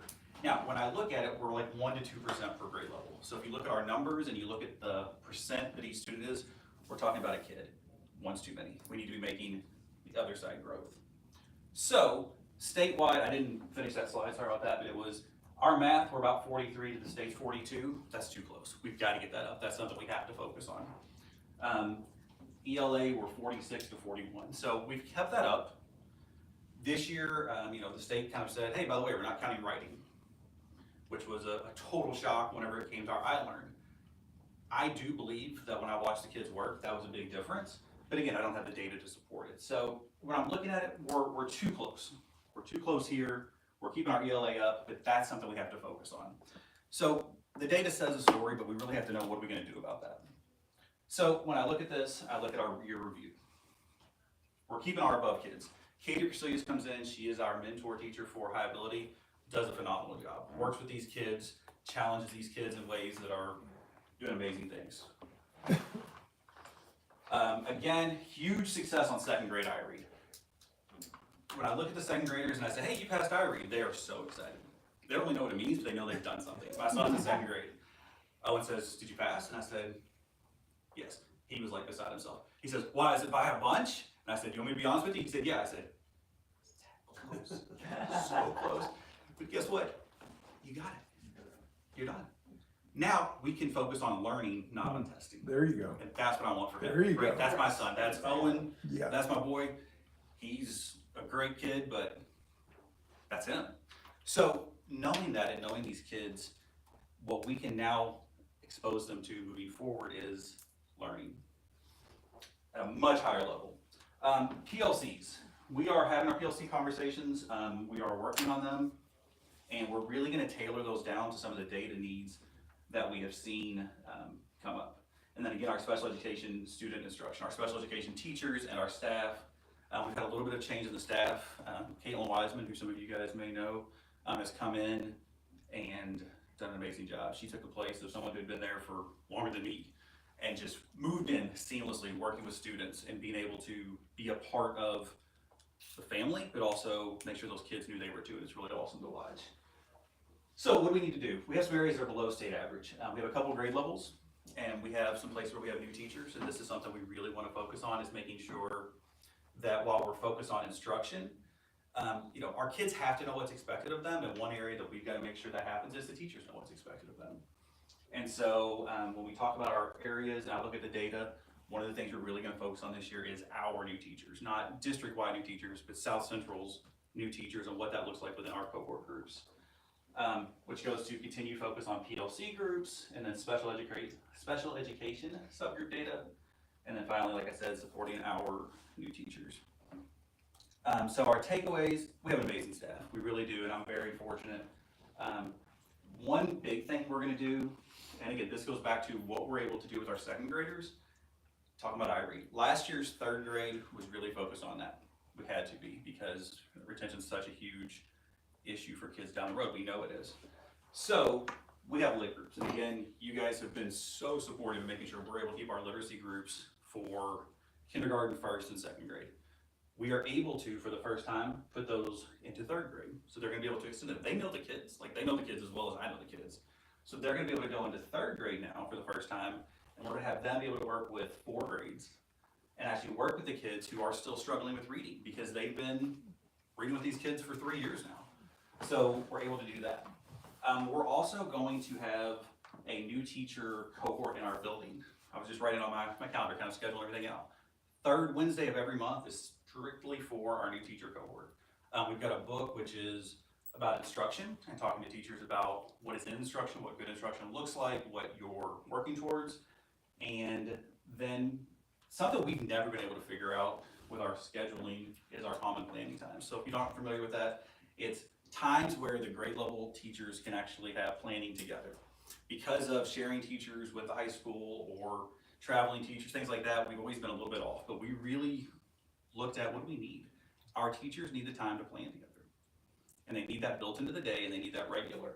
So for the first time that I remember ever having it each grade level will have at least 3 times per week where they're gonna have common planning time 35 minutes a day, where they're planning where they are, to look at where are you at in the curriculum, what are you doing here? Because what we saw was part of our PLC would become that planning, because they didn't have the time to talk about it together. So now they can plan during this time and really dig into the data and where the kids are and things like that during PLC.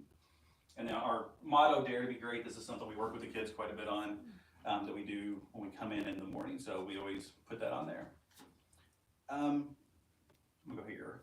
Our school improvement plan goals. So number 1, we gotta maintain with Irie. You know, we can't think we got somewhere and get there and go, all right, we're done, we're good, we move on. It's a constant conversation of sharing this with our kindergarten teachers, our first grade teachers, our second grade teachers. Review iLearn, determine the areas of need, and then the areas of improvement. We've got to guide our PLC. So hopefully we focused on math. We've said this was our focus. We've seen some changes in staff. So what we're going to be able to do this year is really look at the data, look at the kids who are coming in and say, as a grade level, I need to know where your focus is going to be. And then as we plan those and have those meetings and their common planning time, what's going on during those times. Subgroups within iLearn, so we look, and our special education subgroup is still below our general education subgroup, because it just is. It's something we continue to work on and work with. Big one last year was our attendance. Again, state laws with attendance and how many days you miss and what you do with those.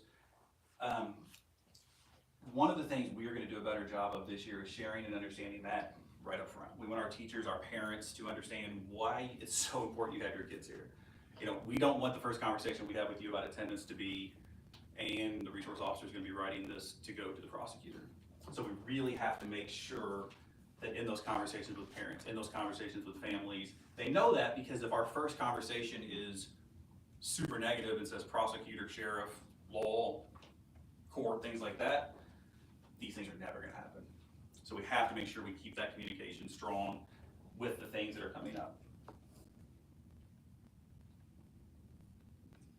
So, again, I look at it as trying to break it into manageable steps. What are we going to do? Digging through our data and tell us, what does it really mean? Who are these kids? We have to get better at putting a face to a name to a face, to a score.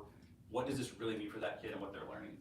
Again, supporting our new teachers, we have 4 classroom teachers. So of 14 classrooms, we have 4 who are in their first or second year with us. That's a lot. And that's a lot for us. We've had retirements. We kind of hit that point where we moved through some teachers. So we have quite a few. We have some that have done some temporary positions and different things, but we really need to go back to what does this look like for us? And that's what we're going to do here. One of the things I'm really excited about is it's going to be led by other teachers. So when I say successful teachers, that means we're able to look at what the teachers need and look for someone who's really good at that. I don't want to be the one who's presenting all the information to them, because you guys know, if your boss is the one who's telling you what to do, you're going to do it exactly the way he says to. They've got to figure out what works for them and what's best for them, because it's best for their kids. Support our individual PLC teams, again at grade level, and then celebrate our successes and be honest about our needs. We are always really good about this, right? We're always really good about saying, oh, we didn't do this, oh, he didn't do this, she didn't do this, why can't we do this, the score wasn't this. We're terrible at this part. And it starts to feel like such a burden that I have to make sure as a leader in the building that we're keeping successes there, so we can also be real honest about this, so we don't dig into a hole. And I think we're doing that. I think, there's no one in that building who would look at where we have right now and say, yeah, this is where we want to be. We definitely know there's areas of improvement that are needed, and that's what our next steps are about. I know Robert was talking a little bit about it. Preschool, again, I'm super excited about, a little nervous about. We are currently at 23. We always say we're going to cap it at 20, and then we get a few to come in. And the reason we do that, so when you look at a capped versus what it is, Melissa Archibald, who is our preschool teacher, who is absolutely phenomenal, and I talk pretty regularly. So, and like we said, these are families we're going to have for 7 years. Like, we don't want rent a family, right? We don't want someone who's coming here for this year, just like he said. We want to make sure these are families who are our families. If the first thing we're telling them is, hey, your kid can't come here, but there's a way we can make it work, 7 years from now, they're 6th graders. We want to make sure everything they hear from us is, absolutely, we want your child here no matter what. And that's why that program continues to grow, and that's why we see that problem, or that program be so successful. It's a bear sometimes, you know, the paperwork, management, they're 4 years old. 23 4-year-olds is a lot of 4-year-olds to run around a room. But One's enough. But you see those guys come and girls come in as kindergartners, you see who they are as first graders, and now that I've been through kind of a cycle with them, you can go back and go, oh my gosh, I remember, it's amazing, you know, it really is amazing. So, the programming of what we're able to offer kids is really second to none, and I'm very proud of that, and proud of the people we have in place to do that and put them there. So, that's South Central Elementary School in a nutshell. Thank you, Mr. Rhodes. Questions for Mr. Rhodes? Oh, I did appreciate the video you and Officer Saylor put together. Yes. Officer Clay will be working on his comfort in front of the screen. He's a little nervous, but it's okay. We'll So get him there. when are we gonna get the extra lane added in like we had originally planned? We're not sure about that, as I mentioned. Because we're gonna have to change the whole flow again once what was originally planned is actually done. And we'll see about that. We're not sure yet. I thought I read something on Elijah or your Facebook or something. That they had come up with a new plan, maybe how to route that traffic. Yeah, so they're coming at the tennis courts and then they're going out where they normally come in and go out of. But what we had planned with the construction, which was left out of It was left out. the bid, and it wasn't caught. So it'll be apparently another change order of all sorts of money. Was to add where you could just exit out onto 11 so that you're not exiting underneath the hill. Because we met with the state a few years ago and the state said, we won't fix that hill unless somebody dies there. So. Whenever we talked about it though, because Michael and I, and Officer Saylor talked, and I've talked with a lot of folks about it. With the traffic coming from the other direction, how much safer is it coming out from that entrance as opposed to the one off of Old Darn 43? So that was the question that kept coming up. I don't know what the answer is to it. I do know that in the plan that they've put together, it does not have buses in any way going out on that entrance with cars at the same time, right? So is the extra lane, if that be the case, if this situation works, if that be the case, you really don't need the extra lane. Right now, buses and cars are not in the same place. And that's the reason, so when we go out onto the exit that we have in the morning, that we didn't want to move it, because the car riders would go out onto 11, right, at the afternoon. But the buses are all coming in there in the mornings, and have those crisscrossing constantly is just dangerous. So let me back up. The reasoning between at the entrance coming in at the tennis court is to take the cars, and that was one of the primary concerns, is cars backed up on the highway. We'll be able to stage. This will stage them back off the county road into our parking lot and keep them from being backed up onto the highway. Because that was the main concern that we had. Yeah, I thought the main concern that we talked about multiple times was people pulling out onto Old Dam, pulling onto 11. That is a concern. Yes, it And is. that was what we had come up with to address it, Yeah. but it sounds like some meetings happened where some other decisions were made. Other decisions weren't made, it was left out. No other decisions were made, it was left out. Now, what we've created, will that work? I don't know. As I've shared with you, as I put in writing to you, I don't know if it's gonna work for sure or not. I don't know. We'll see. But we can't get the state to fix the road, we Right. can't get the county to fix the road. Yeah. So we've discussed it. I shared with you my thoughts on it. We'll see. I don't know. But no decisions were made. It was left out. Was it caught? Nope, it wasn't caught. Sorry, I don't, it wasn't caught. My bad. Well, one thing we know with education, if it doesn't work, we are open to change if we need to. I mean, That's been sort of my opinion. That is what we do in education. If plan A doesn't work, we go to plan B. Because if you pull those, if you're gonna pull them out onto the highway there, then you run into the issue with the buses. And is that more cumbersome? I don't know. I've sort of gone on what's been recommended by our SRO, and that they think this will work. Is that the best plan? I don't know. Could there be an I mean, accident day the other one? end, Yeah. you have the same issue with the buses pulling in and out, as we discussed last year. Yeah. Where when you're trying to pull in off of 11, you have buses pulling out into traffic as you have a whole bunch of high schoolers rushing to Now, school. that was the one though, not on the elementary side, that was Was the it one the down in other the end? valley. Right. So do we actually need a lane in the valley lot more than we need in the elementary lot? Mr. Rhodes. I mean, that could be you know, where it like, goes. 2 weeks into school, whether this is gonna work or not. Yeah, we'll be out there since we've got the new. I mean, because the first week is hairy Take anyway. a couple of weeks. Second day of school will be the worst day of the year. First day, all the kids are come in, we've got, like I said, of those 24 coming in, quite a few are what we call our pay students, so they can't ride the bus, so we'll have at least 20, probably new preschoolers coming in that morning, and again, that's quite a few. Yeah. For us, that's a big addition to what we have for our kids, so Okay. within a bit, we'll be able to. But let me be clear, I don't feel great about where we're at with the highway and at South Central. I never have, and I still don't. I think we've improved it. But am I ready to say, oh, this is great now? Nope, not ready to say that. Well, I think we have to try it and see. Not ready to say it. Give it a try. I mean, I think it'll be better getting people off of, because last year on the first day, we had Oh, yeah. cars parked or backed up almost to the golf course. Yep. And then you had people underneath the hill where, you know, And that's where you and I were standing looking at that, and that was a concern. At the stoplight. Yes, it was.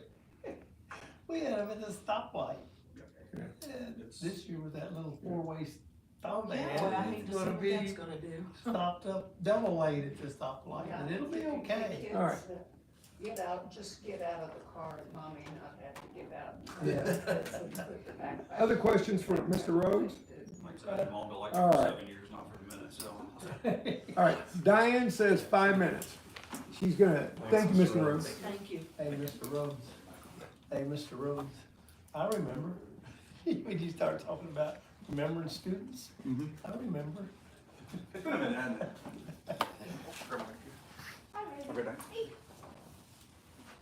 So I had a whole list of things to talk about, but they covered all of it. So I don't have a lot to talk about this morning, other than to say, as you can tell, I'm so proud to work with this team of educators. I'm so proud to work with this team of administrators, this team of teachers, and the work that they're doing is so commendable and nothing less than impressive.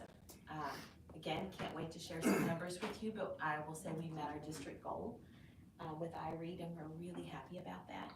But you can also hear that every principal said, but we're not happy enough. You know, we can't just sit there. We have to continue to move forward, and that's what all of them were doing. They all talked about, let's get back to those standards again. And we started that work a little bit at the end of the year, last year, of really unpacking the standards, creating exemplars for what does this standard really look like. You know, it's easy when you've been doing it for a while to shift your thinking, and so to come back to an exemplar. Here is an accurate measure of this standard. Can my kids do it? That's where we're getting to. So we can really understand those standards better. So we started that work at the end of the year, and that will be when they're with me, when teachers are with me in curriculum meetings, that will be the work that we continue. And when I push into classrooms, that's going to be the work that we continue. Several of them talked about the curriculum and the Tier 1 instruction. And Mrs. Carter said, I'm not sure what the district is saying. The district is saying exactly the same thing Mrs. Carter is saying. Tier 1 is our adopted curriculum that is 100% science and reading aligned. So you might be thinking, okay, so why did we vary a little bit last year? So we started this big push into science of reading and understanding better about how kids learn how to read about 4 years ago. And our program that we had adopted 6 years ago was not fully aligned to that. And the more teachers learned, the more they were like, I think I can find something a little bit better that aligns a little bit more. But in that process, it didn't quite meet the standards. So that is a piece of where we are with that. We are very excited about the new curriculum that we adopted. All teachers were invited to be on the team that reviewed them. We had representation from every school got a vote, so we ended up with the one that teachers are happy with. They are getting formal training from the textbook company next week, on Monday and Tuesday, K1 on Monday, 2-5 on Tuesday, 6-12, I think, is all on the 30th. Allison will have to answer that question for you for sure. So they're all getting formal training on the textbooks as well.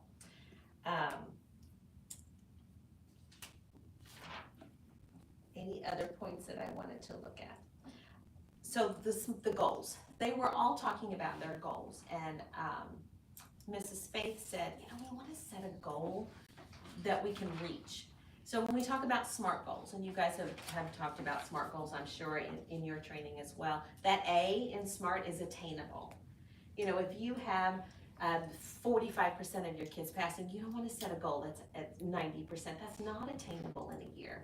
So the A in SMART is attainable, and it's very, very smart of our administrators and our teachers to set attainable goals, because we also share these goals with kids.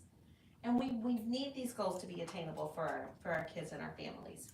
And then the last thing that kind of came to mind was talking about the reading and writing. So years ago, when Indiana went to the mandatory 90-minute reading block, writing was required to be outside of that 90-minute block. And so that is where kind of that happened, was you had your 90-minute block plus writing. And so our new curriculum incorporates that. And so they're going to be simultaneously reading and writing. I read one time that reading is like breathing in and writing is like breathing out. They're reciprocal activities. And so we will see that change, and our new curriculum completely supports that change. So we're really good there. I just want to say again how proud I am of these schools and the work that they're doing, and the explicit intentional instruction that is happening in these classrooms every single day. So thank you for listening to all of them this morning, and I know that you are as proud of their work as I am.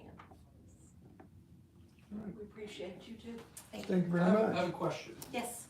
So departmentalization's come up a little bit. And I like what Katie Chryselius has been able to do with high ability for math and whatnot. Is there any opportunity to do something along that for Heath in New Middletown, where there's only one teacher per grade? So there, you know what I'm saying? So like, yes. Is there something else we could add on to that? So instead of just high ability, could you actually say, okay, just for regular math, or for reading or science or social study, whatever the subject, because you have one class at New Middletown, one at Heath, and then you have two at South. So could you have one teacher that does all four? Right. I'm just that's throwing out great. some different ideas, Yeah. just to build off that, because it sounds like all the feedback we've got this morning that's a really good idea, but that potential is not available to Heath or to New Middletown. Right. So that is a great question. And several, I can't even put a number on it, 6-7 years ago, Heath Washington did play around with that a little bit in their 5th and 6th grade. They didn't have great success, but we have really strong people in place right now. And so that is something that they could consider if that's something that, that their school wants to look I'm at. saying that, like, if you took like what Katie's doing for high ability, what if you had one math teacher that handled 4th grade for Heath, New Middletown, and South, or something like that, just to continue on that model, where then it would give the regular teacher time to focus on other subjects. Right. I think that we are open to thinking about any suggestions, and I think that the schools are very open to changing, instructional structures, and looking at that. I think it's a great suggestion. It's something that we can 100% bring up. That sounds I'm glad to see us going back to using the textbook for language arts, because I did that. I used the textbook my first probably 30 years of teaching, and then all of a sudden it got where you use novels and you create your own standards, and it got sloppy. Because finding the real structure and getting those standards covered the right way using a novel was not always the best way to do it. And I'm glad to see them going back to, they wouldn't let me use my textbooks anymore, they took them away. Going back to textbooks is going to have that structured standard, and everybody's going to be getting that same structure, that whether you're a strong teacher or a weak teacher, you have the core that you need in that material. Right. I think that is going to be really good for our scores, I really do. Right, and with our new curriculum being aligned to our required instructional practices, it makes sense to sit there solidly. It does, Yeah. it does. Yeah. I'm very glad to see that happening, although they're very expensive. Yes, they are. Yes, they are. All right, thank you all. Thank you. All right, we're gonna take a few-minute break for the board. I guess we'll stop the recording. We'll start whenever we come back after break. Thank you.